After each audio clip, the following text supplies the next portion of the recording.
ఇదే కదా నీ కథ ముగింపులేనిదై సదా సాగదా ఇదే కదా నీ కథ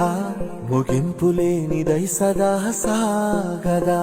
నీ కంటి రెప్పలంచున మనస్సు నిండి పొంగిన ఓ నీటి బిందువే కదా నువ్వెతుకుతున్న సంపద ఒక్కొక్క జ్ఞాపకానికి 100 ఏళ్ల ఆయువుందిగా ఇంకెన్ని ముందు వేచనో అవన్నీ వెతుకుతూ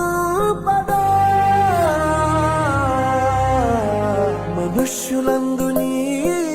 కథ మహర్షిలాగా సాగదా మనుష్యులందు నీ